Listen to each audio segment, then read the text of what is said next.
رمضان المبارک کے تیسرے عشرے میں نبی علیہ الصلوۃ والسلام نے مکہ المکرمہ کو رمضان المبارک میں فتح کیا. اس مکہ مکرمہ کو فتح کیا جس کے اوپر کفر کا غلبہ تھا، جس کے اوپر ظلم کا غلبہ تھا، جہاں کفار مکہ کی گنڈا گردی چلتی تھی، جہاں انسانوں کا جینا حرام تھا، جہاں بڑے اور چھوٹے کی تمیز ختم ہو گئی تھی، جہاں چھوا چھوت کا بول بالا تھا، جہاں کسی غریب کو عبادت گاہ میں جانے کی اجازت نہیں تھی.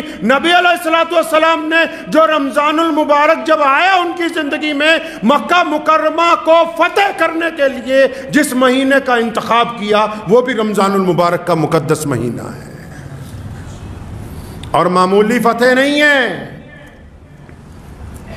دنیا میں اکثر لوگ جنگیں کرتے ہیں، الگ الگ ملک، الگ الگ بڑے بڑے جو پرانے بادشاہ گزر گئے، اور آج بھی جس کے پاس زیادہ تھا، آج بھی جو زیادہ طاقتور ہیں وہ یہ کوشش کرتے ہیں کہ ہم دنیا کے خد و خال کو بدلیں، ہم دنیا کے جغرافیہ کو بدلیں. لیکن آپ دنیا کی اگر تاریخ اٹھائیں گے تو جس نے بھی جو فتح کی ہے وہ فتح زیادہ دیر قائم نہیں رہی. کسی کی فتح 10 سال، کسی کی 100 سال، کسی کی 500 سال، کسی کی 600 سال. یہ محمد الرسول اللہ کا فتح کیا ہوا مکہ ہے کہ 1450 سال گزر گئے جس دن سے رسول اللہ نے فتح کیا، اس دن سے لے کے آج تک، اور اب قیامت آ سکتی ہے. مکہ مکرمہ کی زمین پر کبھی کفر کا غلبہ نہیں ہو سکتا. یہ محمد الرسول اللہ کی فتح ہے، نبی کے ہاتھ سے فتح ہوا ہے نا.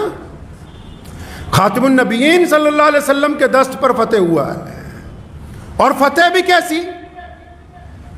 فتح جب ہوتا ہے تو جب کوئی ملک فتح کیا جاتا ہے تو برا حال کر دیتے ہیں لوگوں کا، بچے یتیم ہو جاتے ہیں، مکان اجاڑ دیے جاتے ہیں، زمینیں برباد کر دی جاتی ہیں، کھیتیاں جلا دی جاتی ہیں. اور اگر آپ فتح مکہ کے واقعات کو پڑھیں گے تو آپ کو حیرت ہوگی کہ دنیا کی پہلی فتح ہے جس میں کسی کا خون نہیں بہایا گیا، جس میں کسی کا گھر نہیں جلایا گیا، جس میں کسی کو ملک بدر نہیں کیا گیا، جس میں کسی پر ظلم نہیں کیا گیا. کیونکہ جب دشمن نے محمد الرسول اللہ کو دیکھ کے سلنڈر کر دیا، جب دشمن نے رسول اللہ کی عظمت کو، رسول اللہ کے ساتھ آئے صحابہ کی دیوانگی کو، رسول اللہ کے جرار لشکر کو دیکھ کے جب دشمن نے ہتھیار ڈالے تو پھر نبی علیہ السلام نے کائنات کے سامنے وہ کردار پیش کیا کہ کسی کے آگے ایک چھڑی بھی کسی کو نہیں ماری گئی. یہ ایک ایسی فتح ہے جس کے اندر کسی کا خون نہیں بہایا گیا ہے. فتح مکہ کے لیے مدینہ سے چلے نبی علیہ الصلوۃ والسلام کہ صلی اللہ علیہ وسلم، مدینہ سے چلے فتح مکہ کے لیے. ابھی باہر نکلے تو جو شاہراہ ہے جہاں سے لشکر گزرتا ہے تو نبی علیہ السلام نے دیکھا کہ ایک جانور نے، ایک کتیا نے بچے دیے. اس جانور کے بچے کئی ہوتے ہیں، جب پیدا ہوتے ہیں 6 7 8 کئی ہوتے ہیں. تو دیکھا کہ وہ بیٹھی ہوئی ہے اور اس کے بچے دودھ پی رہے ہیں. 10,000 کا لشکر ہے. اس وقت دنیا کی آبادی کیا ہے، اور اس لحاظ سے 10,000 کا لشکر اتنا بڑا ہے کہ اگر آج کے دور میں دیکھیں تو سمجھیے کہ 10 لاکھ لوگوں کا لشکر ہے. ہر ایک قبیلے کے جوان اپنی اپنی ٹولیاں بنا کے. تو نبی علیہ الصلوۃ والسلام جب مدینے سے نکلے دیکھا اس جانور نے بچے دیے ہوئے ہیں اور وہ بچے دودھ پی رہے ہیں اپنی ماں کا. تو ابن سراقہ رضی اللہ تعالیٰ عنہ کو فرمایا ادھر آؤ، یہاں پر کھڑے ہو جاؤ. اس کے آگے کچھ فاصلے کے اوپر نیزہ لے کے کھڑے ہو جاؤ. یا رسول اللہ کیا کرنا ہے؟ اور فرمایا یہ جو ہمارا لشکر آ رہا ہے نا، سارے لشکر کو بولو کہ دائیں یا بائیں طرف سے گھوم کے جائے. آج کسی منتری نے آنا ہو، کسی وزیر نے آنا ہو، کسی چھوٹے موٹے افسر نے آنا ہو تو سڑکوں سے کھونچے والوں کو ہٹا دیا جاتا ہے، راہداریاں خالی کروا دی جاتی ہیں، غریبوں کا سامان پلٹ دیا جاتا ہے. پتہ لگتا ہے کہ کوئی وزیر آنے والا ہے. اور یہ محمد الرسول اللہ ہیں، جاہو جلال کے ساتھ نکلیں.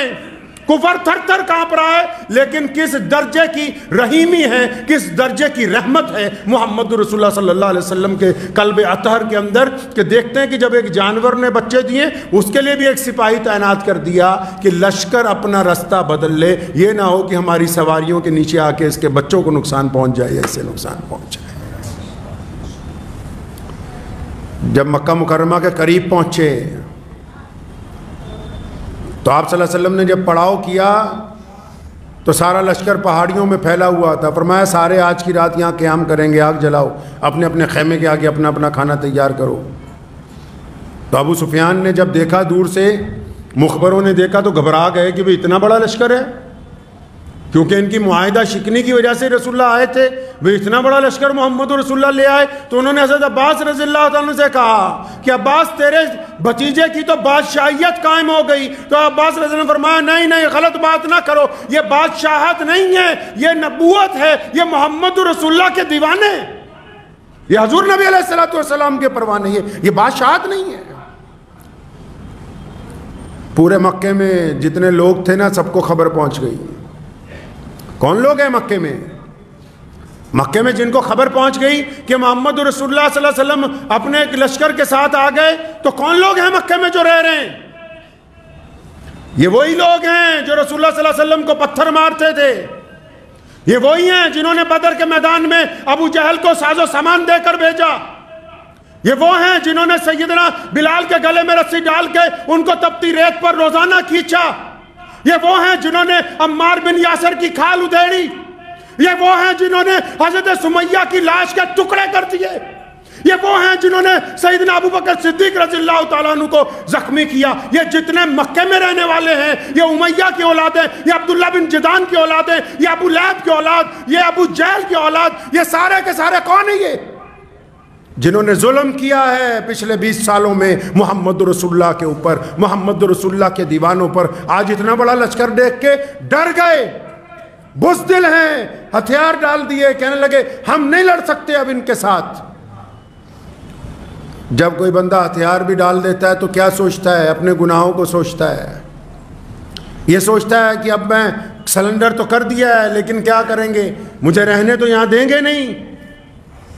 کفار مکہ کہتے ہیں ہماری سوچ یہ تھی کہ کم از کم اگر کوئی سزا نہ بھی ملے تو یہ سزا تو ملے گی کہ ہمیں حکم ہوگا کہ مکے سے باہر نکل جاؤ۔ ہندہ بھی اسی مکے میں رہتی ہے۔ کون ہندہ؟ سیدنا امیر حمزہ رضی اللہ تعالیٰ عنہ۔ کون امیر حمزہ؟ جو محمد الرسول اللہ کے چچا ہیں، اور صرف چچا نہیں، محبت والے چچا، پیار والے چچا۔ اور سیدنا امیر حمزہ کو قتل کیا، ہندہ نے قتل کروایا، اور پھر سیدنا امیر حمزہ کی چھاتی چیری اور کلیجہ نکالا اور چبایا، اور حضور اکرم صلی اللہ علیہ وسلم کے صحابہ کے سامنے حضرت امیر حمزہ رضی اللہ تعالیٰ عنہ کی لاش کے ٹکڑے کیے گئے۔ وہ ہندہ بھی اسی مکے میں رہتی ہے، اور یہ سارے کے سارے مکے کے آج دم بخود ہیں کہ آج تو محمد رسول اللہ آ گئے ہیں۔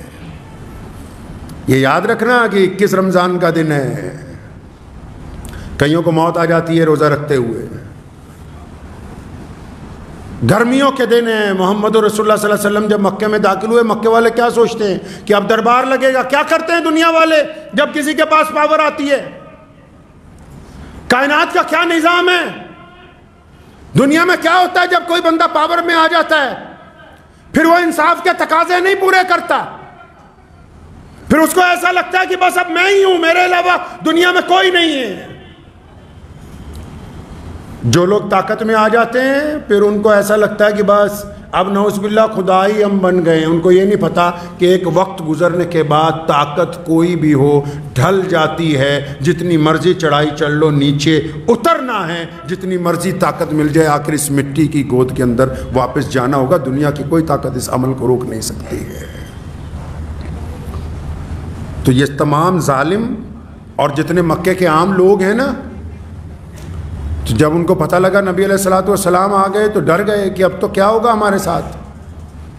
ادھر نبی علیہ السلام نے کیا کیا؟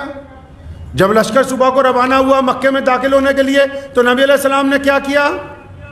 نبی علیہ السلام ابھی چل رہے ہیں، اپنی اونٹنی پر سوار ہیں، اور عجز کی وجہ سے محمد رسول اللہ صلی اللہ علیہ وسلم اپنے رب کے آگے عاجزی کی وجہ سے اونٹنی پر بیٹھنے کے باوجود آپ صلی اللہ علیہ وسلم کا سر مبارک اتنا اپنے رب کے حضور جھکا ہوا ہے کہ بار بار آپ صلی اللہ علیہ وسلم کا امامہ جو ہے وہ اونٹنی کے کجاوے کے ساتھ ٹکراتا ہے۔ اگر تو آج کسی کو تھوڑی سی پاور ہو جائے نا، پاور کیا، آج کوئی عام آدمی کوئی اچھا موٹر سائیکل خرید لائے تو وہ بھی محلے میں سے ذرا تیز نکالتا ہے کہ ان کو پتہ لگے کہ میرے پاس انجن کی پاور آ گئی ہے۔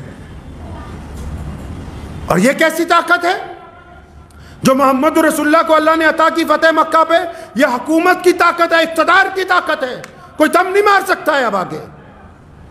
اور کون سا مکہ جس کی گلیوں میں رسول اللہ کو مارنے کی کوشش کی گئی، جس کی گلیوں میں رسول اللہ صلی اللہ علیہ وسلم کے نعوذ باللہ قتل کے منصوبے بنائے گئے، جس کی گلیوں میں نبی علیہ السلام کو زخمی کیا گیا، جس کی گلیوں میں نبی علیہ السلام پر پتھر برسائے گئے، جس کی گلیوں میں نبی علیہ السلام کے گلے میں ایک دفعہ کپڑا ڈال کے ابو جہل نے پوری زور لگایا کہ نعوذ باللہ نبی علیہ السلام کا سانس رک جائے، یہ وہی مکہ ہے جس کے اندر سے مجبوراً نبی علیہ السلام کو جانا پڑا۔ اور جس دن گئے تھے نا مکہ چھوڑ کے، چند قدم چلتے ہیں واپس بیت اللہ کو دیکھتے ہیں، آپ صلی اللہ علیہ وسلم کی آنکھوں میں آنسو آتے ہیں، پھر چند قدم چلتے ہیں، پھر بیت اللہ کو دیکھتے ہیں اور فرمایا کہ بیت اللہ میرا دل نہیں چاہتا تجھے چھوڑ کے جاؤں، میرا نہیں دل چاہتا کہ میں اپنے وطن کو چھوڑوں، میں اپنی مٹی کو چھوڑوں، میں اپنے گھر کو چھوڑ دوں، میں سیدنا آمنہ کے گھر کو چھوڑ دوں، میں حضرت عبداللہ کے گھر کو چھوڑ دوں، میرا دل نہیں چاہتا، لیکن اے بیت اللہ میری قوم نے، اس شہر کے رہنے والوں نے زندگی یہاں تنگ کر دی ہے،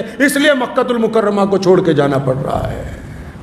اس مکہ میں جب رسول اللہ داخل ہوئے، صحابہ میں کسی نے نعرہ مارا کہ آج آ گیا ہے بدلے کا دن، آج بدلے کا دن آ گیا، آج حساب لیا جائے گا ابو جہل کی اولاد سے، آج عتبہ کو پوچھیں گے امیہ کہاں ہے، آؤ تمہاری گنڈا گردی دیکھیں۔ ابھی کسی نے یہ نعرہ مارا، نبی علیہ السلام نے منع فرمایا ایسی بات نہیں ہے، آج بدلے کا دن نہیں ہے، آج بدلے کا دن نہیں ہے، آج معافی کا دن ہے، آج درگزر کرنے کا دن ہے، آج معافیاں کرنے کا دن ہے، آج معاف کرنے کا دن ہے۔ اور اعلان کر دیا کہ جس نے اپنے گھر کا دروازہ بند کر لیا اس سے کوئی لڑائی نہیں ہے، جو بیت اللہ میں چلا گیا اس سے کوئی لڑائی نہیں، جو ابو سفیان کے گھر چلا جائے اس سے بھی کوئی لڑائی نہیں، جو کسی طرح کا ہتھیار اٹھا کے اسلامی افواج پہ حملہ نہ کرے اس سے بھی کوئی لڑائی نہیں۔ اعلان کر دیا کہ جو لوگ امن چاہتے ہیں ہم ان کے ساتھ امن کا وتیرہ اختیار کریں گے، جو جنگ چاہتے ہیں ان کے ساتھ جنگ کا وتیرہ اختیار کریں گے۔ یہ پہلی فتح ہے، دنیا حیران ہے، جنہوں نے ظلم کیا تھا وہ بھی حیران ہے۔ نبی علیہ السلام نے سب کو اکٹھا کیا نا، خطبہ دیا، فرمایا تمہارا میرے بارے میں کیا خیال ہے، اب کیا خیال ہے تمہارا؟ تو مکے کے لوگوں نے بڑی عاجزی سے کہا تھا کہ ایک کریم، ایک شفیق، ایک محبت کرنے والے باپ کے محبت کرنے والے بیٹے، حضرت عبداللہ کا ذکر کیا کہ آپ ایک شفیق والد کے بیٹے ہیں اور آپ بھی ویسے ہی ہیں۔ تو نبی علیہ السلام نے فرمایا کہ اب میں معاف کرنے آیا ہوں، کسی سے مکہ مکرمہ کی فتح پر کوئی بدلہ نہیں لیا گیا، سب کو معاف کر دیا نبی علیہ السلام نے۔ حتیٰ کہ جب ہندہ آئی، کون ہندہ؟ اسلام قبول کرنے کے لیے جب ہندہ آئیں رضی اللہ تعالی عنہ، تو نبی علیہ السلام نے ان کو بھی معاف کر دیا، جبکہ انہوں نے آپ کے محبوب چچا کا قتل بھی کروایا، ان کی چھاتی بھی پھاڑی، کلیجہ نکال کے چبایا بھی، ان کو بھی معاف کر دیا نبی علیہ السلام نے۔ حضرت ہندہ رضی اللہ تعالیٰ عنہ بعد میں اسلام کی بہت بڑی مجاہدہ بنی ہے، یہ جتنے ملک ہیں فارس تک کے، یہ ہندہ اور حضرت اکرمہ رضی اللہ تعالیٰ عنہ کی جد و جہد کا نتیجہ ہے۔ تو نبی علیہ السلام جب مکہ مکرمہ میں داخل ہو گئے نا جی، آج جب آپ جائیں گے تو بیت اللہ شریف میں آج تو 25-30 لاکھ لوگ ایک وقت میں نماز پڑھتے ہیں، تو اس وقت کا سارا مکہ اتنا ہی تھا جتنا آج بیت اللہ شریف ہے۔ طواف جہاں ہوتا ہے وہ جگہ چھوٹی تھی، تو مورخین لکھتے ہیں کہ نبی علیہ السلام جب 10,000 کے لشکر سے آئے تو چاروں طرف کے مکانات کی چھتیں، پہاڑیاں، درخت اور چاروں طرف کی جگہ پر ہو گئی صحابہ کرام رضی اللہ تعالیٰ اجمعین سے۔ تو آپ صلی اللہ علیہ وسلم بیت اللہ کے صحن میں پہنچے، رمضان کے دن ہے، کہاں پہنچے جی؟ بیت اللہ کے صحن میں پہنچے نبی علیہ السلام۔ اب جب صحن میں پہنچ گئے، خانہ کعبہ کی جب چابی چاہیے تھی، عثمان بن طلحہ جن کے پاس چابی ہے بیت اللہ کی، ان کو رسول اللہ نے 10 سال پہلے کہا تھا کہ ابن طلحہ ذرا تالا کھولو نا، میں 2 رکعت نفل پڑھ لوں۔ آپ صلی اللہ علیہ وسلم نے ہجرت فرمانی تھی، چاہا کہ 2 رکعت نفل پڑھ لوں، تو نعوذ باللہ آگے سے جواب یہ ملا کہ اگر مکے کا کوئی بچہ بھی آ کے چابی مانگے تو میں دے دوں گا، آپ کو نہیں دوں گا، کیونکہ مکے کا گورنر ابو جہل آپ کا مخالف ہے۔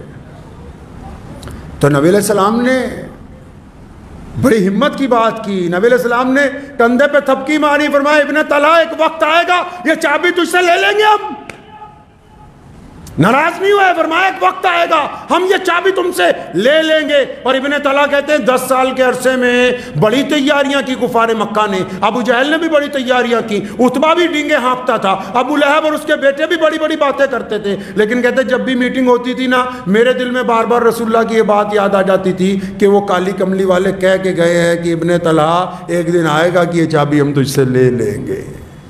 اور وہ دن آ گیا، وہ دن آ گیا۔ فرمایا عثمان بن طلحہ کو بلاؤ، چابی آ گئی، بیت اللہ کو کھولا، لات اور عزا نکال دیے گئے، پاک کر دیا بیت اللہ کو۔ نبی علیہ الصلوۃ والسلام نے عثمان بن طلحہ سامنے کھڑے، جب بیت اللہ کے دروازے کو دوبارہ لاک اپ کیا تو یہ سوچ رہے ہیں کہ اب شاید میری سزا کا اعلان ہو، میں نے چابی نہیں دی تھی۔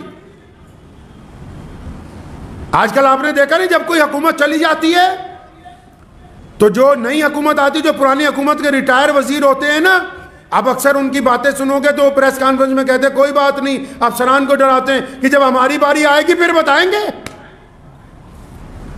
ڈینگے ہانکنے سے نہیں ہٹتے، پھر بھی کوئی سابقہ وزیر اعلیٰ ہو نا تو وہ ڈینگ ہانکتا ہے کہ اچھا جب میری دوبارہ باری آئے گی پھر بتاؤں گا تمہیں میں۔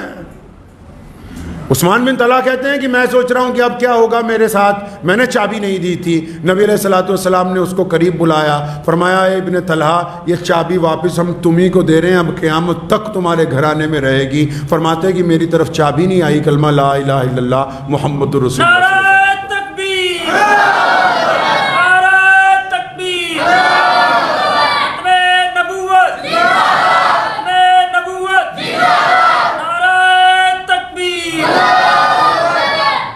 اب نبی علیہ الصلوۃ والسلام نے جب نماز کا وقت ہو گیا، بیت اللہ کے بیڑے میں روزے رکھے ہوئے ہیں لوگوں نے، بیت اللہ کے صحن میں نماز کا وقت ہو گیا، کون کھڑا ہے صحن میں؟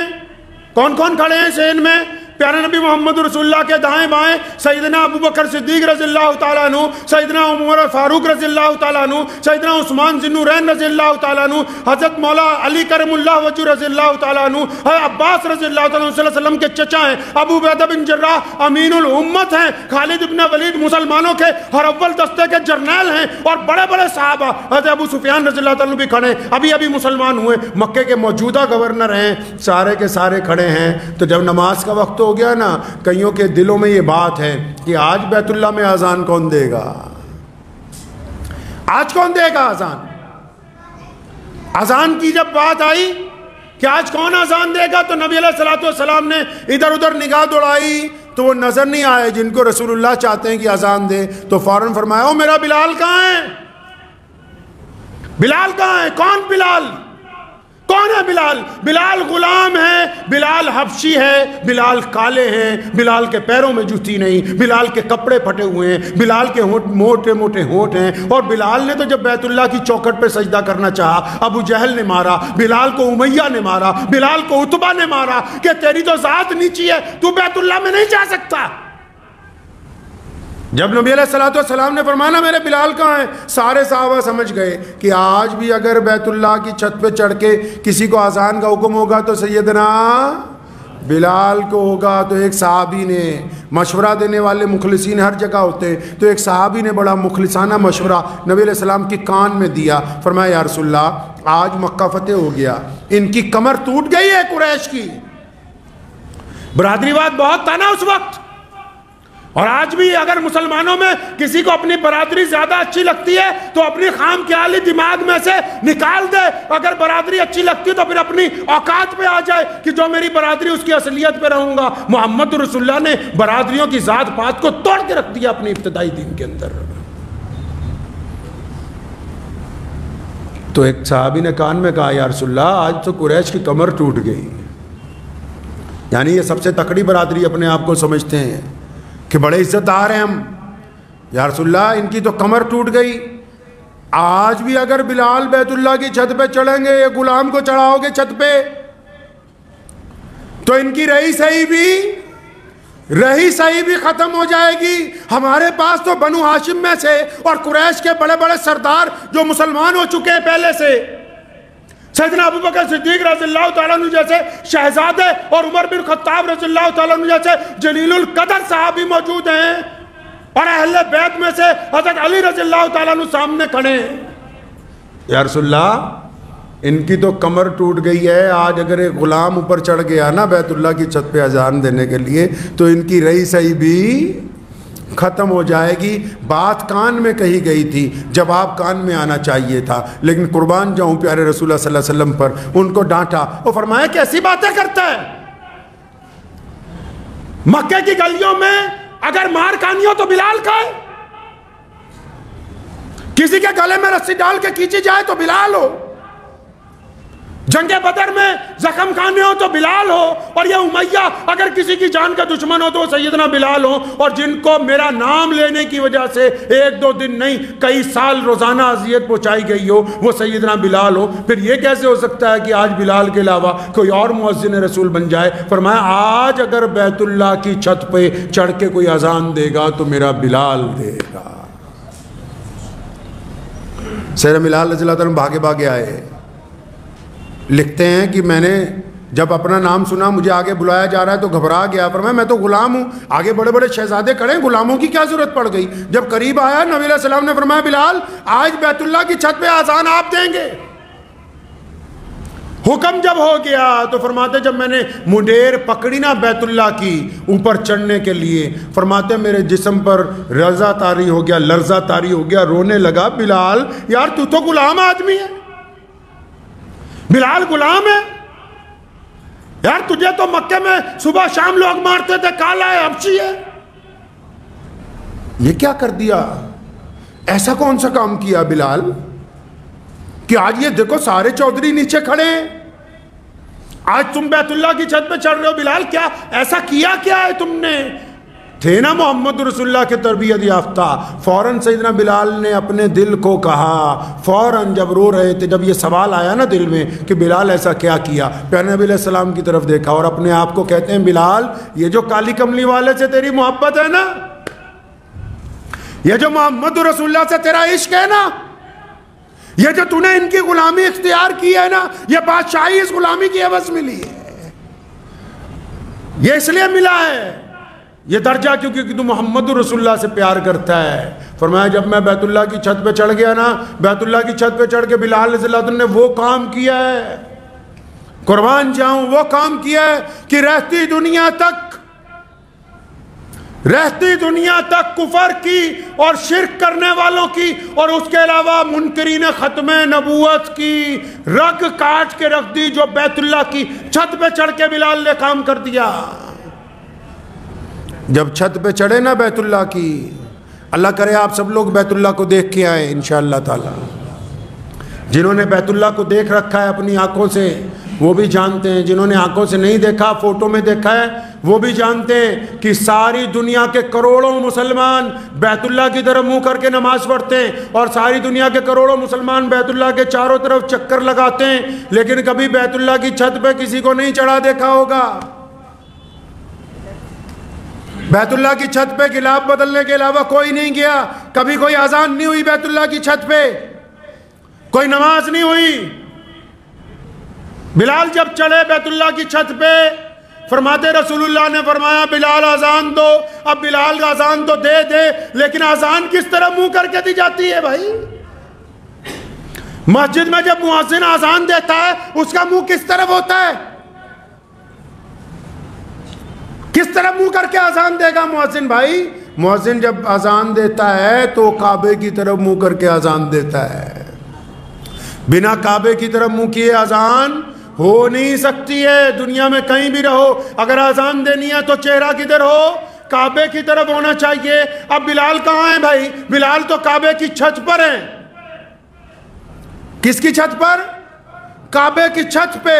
اور وہ بلال تو محمد رسول اللہ کے دیوانے، بلال تو نبی علیہ السلام کے پروانے. بلال نے تو سیکھا ہی دین رسول اللہ سے، ساری باتیں رسول اللہ سے سیکھی ہیں. فرماتے جب میں بیت اللہ کی چھت پہ چڑھ گیا میرے دل نے پھر کہا بلال اب کعبہ کہاں ہے؟ اب کعبہ کدھر؟ کعبہ تو کعبے کی چار دیواروں کو کہتے ہیں کہ جو جس سمت سے آئے اس دیوار کی طرف منہ کر کے نماز پڑھ لے. فرمایا جب کعبہ کی چھت پہ چڑھا دیا میرے دل نے کہا بلال کعبہ کدھر ہے؟ اور بلال کہتے پھر آپا بھی مترا نے دیر نہیں لائی، دیر نہیں لگائی. فرمایا بس پھر ایک انگلی کان میں دی اور پھر دوسری انگلی شہادت والی سیدھی کر لی اور اپنا چہرہ بھی سیدھا کر لیا، اور بلال کس طرف منہ کر کے اذان دینے لگے ہو؟ پوری دنیا کے انسانوں کو بلال نے دکھایا بیت اللہ کی چھت پہ چڑھ کے جب اذان دینی تھی تو صحن کعبہ میں جس طرف رسول اللہ کھڑے تھے اس طرف منہ کر کے اذان دینی شروع کی، اور کائنات کے مسلمانوں کو بتایا کہ کعبے کا اگر کوئی کعبہ ہے تو وہ محمد الرسول اللہ ہے۔ کعبے کا کعبہ محمد الرسول اللہ۔ اور پھر کیا کر دیا بلال نے؟ اگلا کام، رسول اللہ طواف کرنے لگے، رسول اللہ طواف کرنے لگے۔ بلال اذان دینی جب شروع کی رسول اللہ سامنے، اب بلال نے کہا اللہ اکبر اللہ اکبر، رسول اللہ کے دل میں آیا اللہ ڈالنے والے ہیں، رسول اللہ طواف کرنے لگے۔ اب جب بلال نے دیکھا کہ کعبے کا کعبہ طواف کر رہا ہے تو جب بلال اذان دیتے رسول اللہ چلتے تو بلال بھی اذان دیتا دیتا گھومتا ہے اور پوری دنیا کے مسلمانوں کو یہ پیغام دیتا ہے کہ مسلمانوں جدھر رسول اللہ جائیں گے تم ادھر ہی جانا، اگر رسول اللہ ہیں تو بیت اللہ ہے، اگر رسول اللہ کو کوئی نہیں مانتا تو پھر بیت اللہ کی کوئی اہمیت نہیں ہے۔ رسول اللہ ہے تو ہم ہیں۔ مرزا غلام قادیانی جیسے بدترین جھوٹی نبوت کے انگریز کے پٹھو جب 1882 میں قادیان پنجاب سے پیدا ہوئے تو ان کا جواب بلال رضی اللہ تعالیٰ عنہ دے چکے تھے پہلے۔ حنیف بن شکیل بن حنیف جیسے لوگ جو آج نعوذ باللہ اسلام میں تفرقے بازی چاہتے ہیں اور یہ فتنے باز آتے رہیں گے، مسلمہ قذاب جیسے بھی آتے رہیں گے، لیکن یاد رکھو مسلمانوں سیدنا بلال نے بیت اللہ کی چھت پہ کھڑے ہو کے اپنے عمل سے یہ بتایا تھا کہ اگر رسول اللہ ہیں تو کعبہ ہے، رسول اللہ ہیں تو مسجد ہے، رسول اللہ ہے تو ایمان ہے، رسول اللہ ہے تو قرآن ہے، کیونکہ ان سب کی سند صرف محمد الرسول اللہ ہیں۔ اگر رسول اللہ صلی اللہ علیہ وسلم کو کوئی نہیں مانتا تو پھر یہ سب چیزیں بے معنی ہیں، کچھ نہیں ہے۔ اس لیے یاد رکھو کہ ختم نبوت صلی اللہ علیہ وسلم کے معاملے میں نعوذ باللہ اگر کوئی یہ آ کے کہہ دے آپ سے، اگر کوئی اتنی سی بات کہہ دے کہ حضور اکرم صلی اللہ علیہ وسلم آخری نبی ہے یا نہیں، اس پہ میں تم سے ٹاک کرنا چاہتا ہوں۔ جو بندہ صرف اتنی سن لے اور سنانے والے کے چہرے پہ چپت رسید نہ کرے، جو صرف اتنی سن لے کہ سامنے والا نعوذ باللہ حضور صلی اللہ علیہ وسلم کی ختم نبوت کو چیلنج کرتا ہے اور چپ ہو جائے، وہ جتنی مرضی نمازیں پڑھ لے، روزے رکھے، حج کرے، زکاتیں دے، وہ سب کچھ ہو سکتا ہے، وہ ایمان والا مسلمان ہو نہیں سکتا۔ جس نے رسول اللہ کی عظمت کے ساتھ سودا کر لیا وہ سب سے بڑا بے ایمان ہوگا، چاہے وہ کسی بھی ذات اور برادری کے ساتھ تعلق رکھتا ہو۔ نبی علیہ السلام کی ذات متنازع نہیں ہے، نعوذ باللہ ہمارے نبی کی ذات متنازع نہیں ہے۔ یہ تو ایسا ہے جیسے کوئی آپ کو آ کے بولے کہ یہ تیرا باپ ہے کہ نہیں، کیا کہو گے؟ کوئی آپ کو آ کے کہہ دے کہ مجھے شک ہے یہ تیری ماں نہیں ہے، کیا کہو گے؟ رسول اللہ کی ذات ہمارے لیے ایسی ہے، یاد رکھو مسلمانوں ہمارا وجود صرف محمد رسول اللہ صلی اللہ علیہ وسلم کی بدولت قائم ہے، صرف رسول اللہ کی بدولت۔ دیکھو آج اسلام کے کتنے فرقے ہیں، دیوبندی ہیں، بریلوی ہیں، انصاری ہیں، پٹھان ہیں، قریشی ہیں، میر ہیں، ڈار ہیں، افغان ہیں، عرب ہیں، افریقن ہیں، کتنے فرقے ہیں ہمارے پاس۔ لیکن پوری دنیا کے مسلمانوں کو اگر کسی طاقت نے متحد قرار رکھا ہے، اگر پوری دنیا کی حکومتوں کو اسلام کے اتحاد سے ڈر لگتا ہے، اگر پوری کائنات کے مسلمان کسی نام پر اکٹھا ہو سکتے ہیں، اگر ساری دنیا کے مسلمانوں کے دل کسی ذات کے لیے با ایک وقت دھڑکتے ہیں، اگر کائنات کے سارے لوگ کسی ذات کی عزت کے لیے ایک بار ایک وقت میں کھڑے ہو سکتے ہیں تو صرف ذات محمد الرسول اللہ صلی اللہ علیہ وسلم کی ذات ہے۔ اس لیے یاد رکھو کہ اگر کوئی آ کے نعوذ باللہ کئی لبرل مولوی ہیں، ایک مولوی میرے پاس لبرل آیا، اللہ تعالیٰ اسے ہدایت دے، تو مجھے ایک دن کہنے لگا کہ حضرت میں قادیان ہو کے آیا ہوں۔ میں کہا اٹھو، یہ چائے مت پیو، وہ دروازہ ہے باہر نکلو، دفع ہو جاؤ۔ جن کو غداروں سے پیار ہے وہ اسلام کے کچھ نہیں لگتے، اور اس ملک کا بھی قانون ہے، سنو، اور اس ملک کا نہیں دنیا کے ہر دیش کا قانون ہے کہ مخالف کے ساتھ صلح ہو سکتی ہے، مخالف کے ساتھ صلح ہو سکتی ہے، دشمن کے ساتھ صلح ہو سکتی ہے، لیکن اگر کوئی ملک سے غداری کرے تو پھر اس کے ساتھ صلح نہیں ہو سکتی۔ اور اسی طرح ختم نبوت کا مسئلہ ہے کہ تمام مسئلوں کے اندر اختلاف ہو سکتا ہے اور پھر ان میں صلح ہو سکتی ہے، اگر لیکن کسی کو ختم نبوت کے مسئلے سے اختلاف ہے تو وہ اسلام کا غدار ہے، اور غداروں کے ساتھ کوئی صلح کی بات نہیں ہو سکتی ہے، غداروں کے ساتھ نہیں صلح ہو سکتی۔ تو سیدنا بلال رضی اللہ تعالیٰ عنہ نے یہ بتا دیا قیامت تک کے مسلمانوں کو، قرآن میں تو اعلان آیا پہلے ہی کہ محمد رسول اللہ خاتم النبیین ہیں۔ اب جب نبی علیہ الصلوۃ والسلام نے بیت اللہ میں اذان بھی ہو گئی، نماز بھی ہو گئی، عدالت بھی لگ گئی، اب جو آ رہا ہے نبی علیہ السلام معافی کا اعلان کر رہے ہیں، عدالت بھی جب نپٹ گئی تو سیدنا عباس رضی اللہ تعالیٰ عنہ نبی علیہ السلام کے چچا ہیں، انہوں نے اللہ کے نبی سے کہا یا رسول اللہ چلیں آج ہمارے گھر پہ قیام ہوگا، مکہ مکرمہ میں آج ہمارے گھر پہ قیام ہوگا۔ تو نبی علیہ الصلوۃ والسلام نے عباس رضی اللہ تعالیٰ عنہ کو منع کر دیا، فرمایا نہیں چچا آج آپ کے گھر نہیں جانا ہے۔ کہاں گئے محمد رسول اللہ فتح مکہ کی اس رات کو، جس دن مکہ فتح ہوا کہاں گئے رسول اللہ صلی اللہ علیہ وسلم؟ پتہ ہے مسلمانوں، یہ تو پتہ ہے کہ صبح نہاری کھائی جائے گی کہ بریانی کھائی جائے گی، اتنا پتہ ہے کہ آپس میں بحث کرنی ہے کہ رفع دین ہوگی کہ نہیں ہوگی، اتنا پتہ ہے کہ ایک دوسرے کے خلاف تنقید کرنی ہے کہ کیسے تم نماز پڑھتے ہو کیسے نہیں پڑھتے، اتنا پتہ ہے کہ مسجدوں میں ایک دوسرے کی بے عزتی کرنی ہے، اتنا نہیں پتہ کہ رسول اللہ نے رمضان المبارک کے مقدس تیسرے عشرے میں مکہ کو فتح کیا، اور فتح مکہ کے بعد اس رات محمد رسول اللہ نے کس گھر میں قیام کیا ہے، کہاں رہے رسول اللہ صلی اللہ علیہ وسلم اس رات، کچھ پتہ نہیں، کہ فرصت نہیں ملی رسول اللہ صلی اللہ علیہ وسلم کو پڑھنے کی۔ یاد رکھو اگر رسول اللہ صلی اللہ علیہ وسلم کو نہیں جانیں گے نا تو پھر دنیا ہمیں اس طرح نوچ کے کھائے گی جس طرح کتے کسی گوشت کو نوچ کے کھاتے ہیں، اگر رسول اللہ صلی اللہ علیہ وسلم کو نہیں اپنے پاس رکھو گے، اگر یہ دامن چھٹ گیا ہاتھ میں سے۔ اس رات نبی علیہ السلام کو بڑے بڑے لوگوں نے کہا 10,000 کا لشکر ہے، ہزاروں لوگ ساتھ میں ہیں، خیمے لگے ہوئے ہیں، نبی علیہ السلام کی قیام گاہ بھی بنی ہوئی ہے، اور بڑے بڑے صحابہ کے گھر خود مکہ مکرمہ میں 10 سال بعد اپنے شہر میں واپس آئے۔ سب نے کہا یا رسول اللہ ہماری کوٹھی پر تے آج کل بھی جڑے پیر ہوندے ہیں بابے ہوندے ہیں توڑے اچھے مولوی جن کو لاتے ہو ڈھونڈ کے ہزاروں روپے تقریریں کرانے کے دیتے ہو، وہ کہاں ٹھہرنا چاہتے ہیں؟ کسی غریب کی کٹیا تو یار امیر صاحب کوئی بڑھیا تکڑا مسلمان ہو جس کے گھر میں بڑھیا اے سی ویسی لگے ہوئے ہوں، اچھا سرمایہ دار ہو، آرام دہ کمرے ہوں جس کے۔ ہمارے تو پیر صاحب کے سامنے کھیر کی کٹوری لیٹ آ جائے پہلے دوسروں کو دے دو تب بھی مسئلہ ہو جائے گا، تمہیں عزت ہی نہیں پڑو گی، تمہیں پتہ ہی نہیں۔ تو نبی علیہ الصلوۃ والسلام جب اس رات کو مکہ مکرمہ میں حضرت عباس نے فرمایا نا ہمارے ہاں چلے، تو نبی علیہ السلام نے منع فرمایا، اپنی سواری کو ایڑی لگائی چل پڑے، نکلے وہاں سے۔ اب مکہ میں ایک گھر ہے، ایک عورت رہتی ہے، اس کا نام ام ہانی ہے، ابو طالب کی بیٹی ہے، نبی علیہ السلام کی چچا زاد بہن ہے، غریب ہے، ٹوٹا ہوا گھر ہے اس کا۔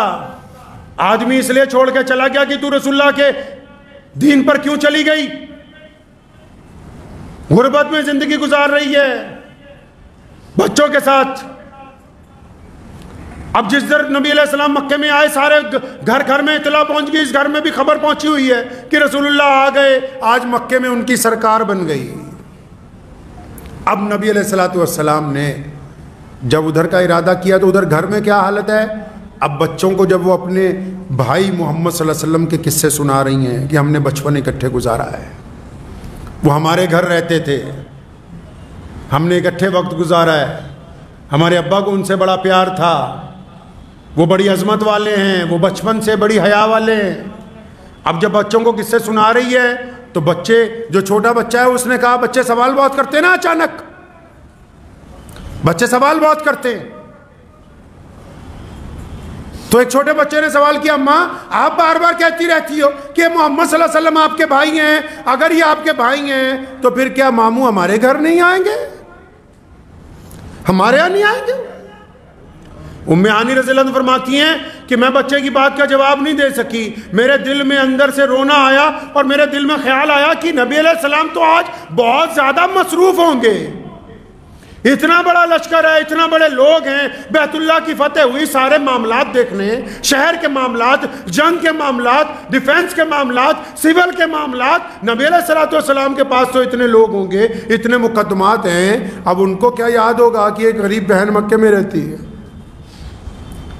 تو فرماتی ہیں کہ میں اپنے بچوں کو ویسے ہی دلاسا دیا کہ ہاں بیٹا ہاں آئیں گے، تو دروازے پہ کسی نے دستک دی، تو فرماتی کیونکہ میں غم میں تھی نا تو میں نے ذرا زور سے آواز سے پوچھا کون ہے دروازے پر؟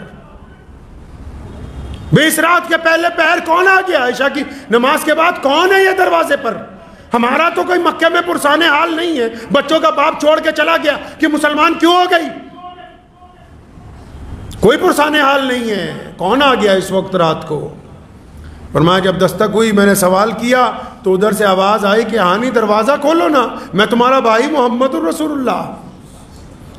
تو نبی علیہ السلام اس رات اپنی اس غریب بہن کے گھر، مکہ فتح کیا ہے مسلمانوں، کوئی معمولی فتح نہیں ہے، یہ جاہ و جلال کا دور ہے رسول اللہ کا، ساری دنیا پست ہو گئی ہے، بڑے بڑے محل نیچے قدموں کے اندر پڑے ہوئے ہیں، لوگ اپنی کوٹھیوں کے دروازے پہ کھڑے ہیں کھانے لیے ہوئے کہ رسول اللہ آئیں گے۔ رسول اللہ اس رات اگر پہنچے تو اپنی غریب بہن کے گھر پہنچے۔ ہانی کہتی کہ جب میں نے دروازہ کھولا نا 10 سال بعد اپنے بھائی کو دیکھا تو میں زارو قطار رونے لگی، نبی علیہ السلام بھی رونے لگے۔ فرمایا ہانی حضرت عباس نے کہا تھا چچا نے کہ میرے گھر چلو، اور بڑے بڑے چودھریوں نے کہا یا رسول اللہ ہمارے گھر چلے، تو میرا تو گھر مکے میں نہیں ہے۔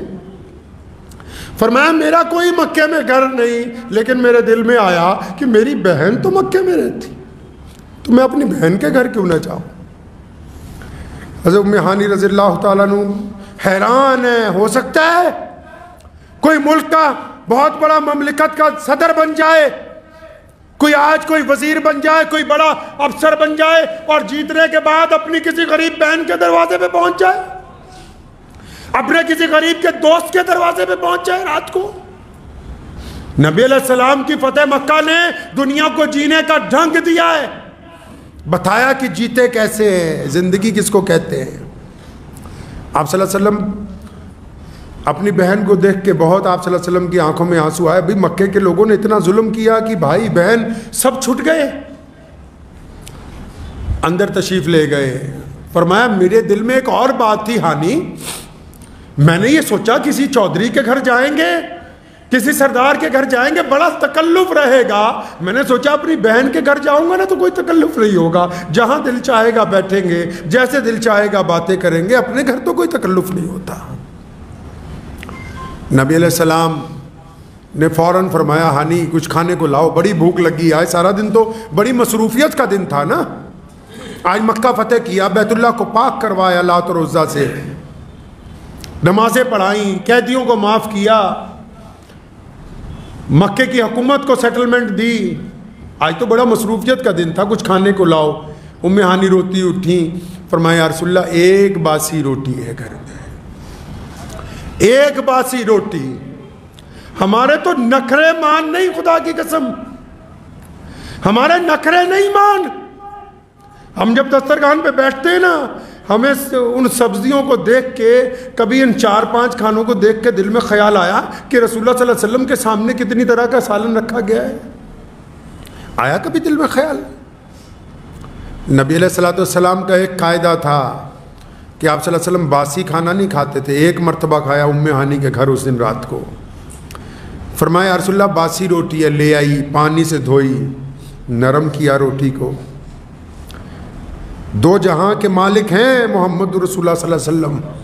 اور آپ کو ایک تاریخی بات بتا دوں، دل پہ لکھ کے لے جائیے، یہ جو فکر و فاقہ رسول اللہ نے کاٹا ہے، یہ جو رسول اللہ نے غریبی دیکھی ہے، یہ اختیاری تھی، سمجھتے ہو خود مانگ کے لی ہے، یہ ویسے نہیں تھی۔ وہ چاہتے تو ان کے مصلے کے نیچے خزانے پڑے رہتے تھے، وہ چاہتے تو احد پہاڑ کو سونے کا بنا دیا جاتا۔ یہ اختیاری تھی، نبی علیہ السلام نے پسند فرمائی، فرمایا میں غریبوں کے ساتھ رہنا چاہتا ہوں۔ یہ غیر اختیاری نہیں تھی۔ تو نبی علیہ السلام کو جب وہ باسی روٹی پیش کی گئی نا، تو نبی علیہ السلام نے پتہ ہے کچھ نہیں، پھر بھی اپنی بہن کو کہا، فرمایا ہانی تجھے تو پتہ ہے میں بنا سالن کے کھانا نہیں کھاتا، کوئی سالن والن بھی ہو۔ ہانی رو رہی ہیں، فرمایا یا رسول اللہ تھوڑا سا سرکہ ہے، سرکہ پڑا ایک برتن میں تھوڑا سا، آپ کہیں تو میں لاؤں؟ فرمایا ہاں سرکہ تو بہت اچھا سالن ہے، وہی لاؤ۔ تو نبی علیہ السلام نے سرکے کے ساتھ اس رات ایک باسی روٹی حضرت ام ہانی رضی اللہ تعالیٰ عنہ کے گھر پہ کھائی۔ آپ صلی اللہ علیہ وسلم کے اس گھر میں جانے کے وقت جو اصل بات آپ کو بتانی ہے اس کو سنیے دل تھام کے، اور پھر اپنی زندگی کا تجزیہ بھی کیجئے گا۔ اگر کوئی بندہ جماعت میں چلا جائے، چلہ لگا کے واپس آئے، تو اپنے گھر والوں کو کیا کہے گا؟ کہ کوئی بچہ مدرسے میں پڑھتا ہو، دارالحدیث میں پڑھ کے آ جائے، حافظ بن کے آ جائے، یہ جو جماعت سے آئے گا نا، اس نے کہنا ہے اپنی اماں کو اماں نماز پڑھا کر۔ اگر کوئی مدرسے سے آ جائے نا کہ بہن کو سر پر وٹا رکھا کر۔ اگر کوئی افسر لگ جائے، کوئی منتری بن جائے، تو وہ کیا کہے گا؟ اول تو جائے گا ہی نہیں اپنی غریب بہن کے گھر، جائے گا بھی تو اپنی ڈینگیں ہانکے گا کہ میرے پاس اتنی وزارتیں ہیں، اتنے میرے پیے ہیں، فلاں فلاں افسر کی بدلی کر دی، یہ کر دیا وہ کر دیا میں نے۔ اور اگر کوئی بیپاری ہو، کوئی بیپاری ہو، غرور تو بہت طرح کا ہوتا ہے میاں، غرور تو نمازیوں کو بھی ہوتا ہے، غرور تو دولت مندوں کو بھی بڑا ہوتا ہے، غرور تو افسروں کو بھی بڑا ہوتا ہے، غرور تو حسن والوں کو بھی بڑا ہوتا ہے، الگ الگ طرح کا غرور ہوتا ہے۔ اگر کوئی بیپاری اپنی بہن کے گھر چلا جائے، کیا کہے گا؟ کیا باتیں کرتا ہے جا کے؟ تو کیا باتیں کرتا ہے جا کے اپنی بہن کے گھر؟ اچھا تم تو یہ کہتے ہو اوہو تیری لڑکی ذرا قد میں چھوٹی ہے، نہیں تو میں اپنے بیٹے کے لیے لے لیتا، بہانے بناتا ہے، بے ایمان ہے تو، بہانے بناتا ہے۔ اب اپنی بہن سے، رشتہ داروں سے 4 پیسے آ گئے نا، اب یہ سوچتا ہے لڑکا وہاں بھی آؤں گا جہاں سے 4 چکے ملے، وہ 4 چکے نہیں ہوں گے، وہ لعنت کے 4 ٹائر ہوں گے جو جب چلتے ہیں تو دنیا کو بتاتے ہیں کہ یہ دہیز کی گاڑی پہ بیٹھ کے آ کے میاں صاحب لوگوں کو تبلیغ کر رہے ہیں، یہ وہ میاں ہیں۔ کیا کہتا ہے جا کے بیپاری آدمی اپنے گھر والوں کو، رشتہ داروں کو؟ ارے تم کاروبار کرو یار، میں نے بزنس کیا اتنا فائدہ ہو گیا، تم فلاں کام کر لو، ہول سیل میں فلاں چیز لے آؤ۔ اور اگر غلطی سے کوئی پروفیسر لگ جائے، کوئی افسر لگ جائے کسی خاندان میں، تو مصیبت ہی آ جائے گی۔ وہ جہاں جائے گا اس نے ایک ہی بات کرنی ہے، کیا تم پڑھتے نہیں ہو؟ پڑھا کرو نا، UPSC کی تیاری کرو، پڑھو۔ تم کون سی ایئر میں پڑھ رہے ہو؟ کون سا سبجیکٹ ہے تمہارے پاس؟ ایسی باتیں ہوتی ہیں نا جب کوئی آدمی اپنے رشتہ داروں کے گھر جاتا ہے، 10 سال بعد جاتا ہے، اور پھر اور کیسی باتیں کرتا ہے، اوہو یہ کپڑے تمہاری بھابھی نے کہا ریمنڈ کے خریدنے، وہیں سے لایا ہوں، یہ گاڑی خریدی 50 لاکھ کی، مجبوری تھی، بچے مان نہیں رہے تھے۔ اپنی ڈینگیں ہانکتا ہے جن میں خود کوئی خاصیت نہیں ہوتی، لوگ چاہتے ہیں کہ ہمارے مکان کی تعریف ہو، ہمارے کپڑوں کی تعریف ہو، ہمارے کاروبار کی تعریف ہو۔ آؤ اس رات دیکھتے ہیں کہ نبی علیہ السلام نے اپنی بہن کو کیا کہا۔ تو نبی ہیں، ان کے پاس تو سارا دین ہے، بہن کو ایک آدھی دعا بتا دیتے، خزانے مل جاتے، بہن کو بتا دیتے کہ فلاں نماز میں یہ تسبیح اور اضافہ کر لے، قسمت اور پلٹ جاتی۔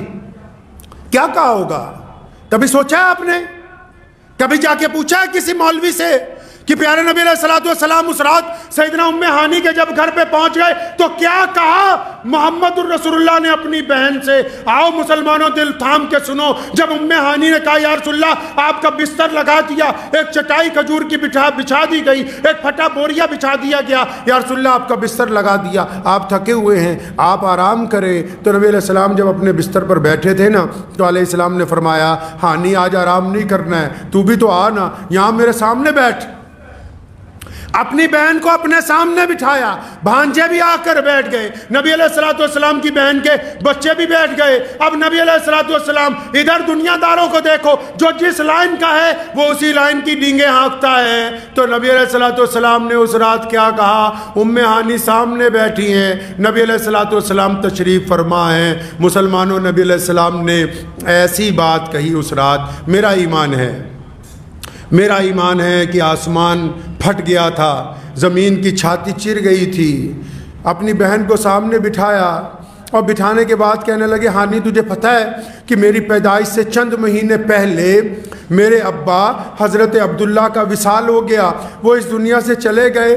ہانی میں نے اپنے والد کو نہیں دیکھا، تو نے حضرت عبداللہ کو دیکھا ہے، تو بتا نا میرے ابو کیسے تھے، بتا نا سیدنا عبداللہ کا خط و قال کیسا تھا، میرے والد نظر کیسے آتے تھے، ان کا چہرہ کیسا تھا، وہ چلتے کیسے تھے، ان کی زبان کیسی تھی، آنکھیں کیسی تھی۔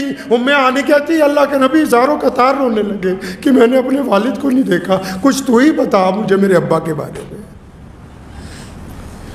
ہانی کہتی ہے میں بتاتی ہوں کہ حضرت عبداللہ اتنے پیارے تھے، حضرت عبداللہ کا قد و کاٹ بڑا خوبصورت تھا، ان کی چال بڑی درمیانی تھی، ان کا لہجہ بڑا میٹھا تھا۔ فرمایا جب میں ان کے والد کے تمام صفات بیان کرتی ہوں نا، ابھی باپ کی باتیں ختم نہیں ہوتی، نبی علیہ السلام کی آنکھوں میں پھر آنسو ہیں۔ فرمایا تجھے پتہ ہے میں 6 سال کا تھا، میری ماں سیدہ آمنہ مجھے چھوڑ کے چلی گئی، تو مجھ سے 10-15 سال بڑی ہے، تو نے میری ماں کو اچھی طرح دیکھا، میں نے اپنی ماں کو اچھی طرح نہیں دیکھا، بتانا میری ماں کیسی تھی، بتانا سیدہ آمنہ تھی کیسی۔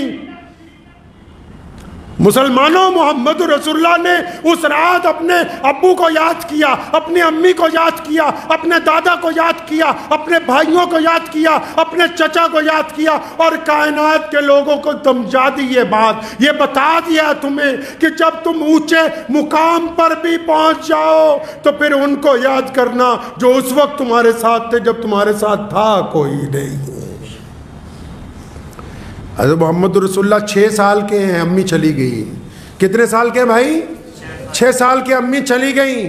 ام ایمن ساتھ میں ہیں، فرماتی ہیں کہ میں جب حضرت آمنہ کی تدفین کے بعد نیچے آئی تو رسول اللہ نظر نہیں آتے، 6 سال کے ہیں، کہیں غائب ہو گئے، اور پھر دیکھا کہ ابوا پہاڑی کے اوپر سے رونے کی آواز آ رہی، میں بھاگ کے اوپر گئی تو 6 سال کے محمد اپنی ماں کی قبر سے لپٹے ہوئے۔ فرمایا امی تو مجھے چھوڑ گئی؟ فرمایا تو مجھے کیوں چھوڑ کے چلی گئی؟ اور پھر اس 6 سال کے بعد مسلمانوں 63 سال کے محمد مدینے سے مکے چلے حجت الوداع کے لیے، اس ابوا پہاڑی کے قریب سے گزرے، 1,24,000 کا لشکر، 1,24,000 کا لشکر رواں دواں ہیں۔ محمد رسول اللہ نے جب ابوا پہاڑی کو دیکھا، اپنی اونٹنی موڑی، ابوا پہاڑی پر رکے، اپنی ماں کی قبر کے پاس اترے، بیٹھ کے ہزاروں قطار رونے لگے۔ فرمایا میری ماں تو مجھے چھوڑ کے چلی گئی تھی۔ 63 سال کے محمد پھر بچوں کی طرح روتے، 1,24,000 کا لشکر رک گیا، حیران ہے، پریشان ہے، زاروں قطار لوگ رو رہے ہیں۔ نبی علیہ السلام نے یہ دونوں گھٹنے اٹھائے، سر اس میں رکھا، اپنی ماں کی قبر پہ ہاتھ پھیرا، فرمایا اماں تو مجھے چھوڑ کے نہیں چلی گئی۔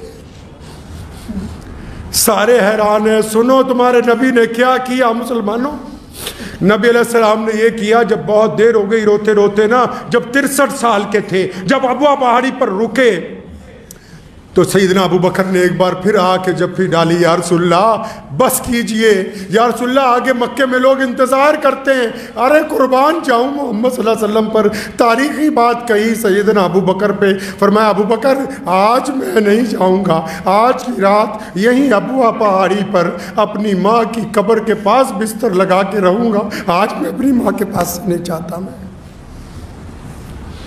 یہ رسول اللہ کا دین ہے مسلمانوں، یہ رسول اللہ کا دین ہے۔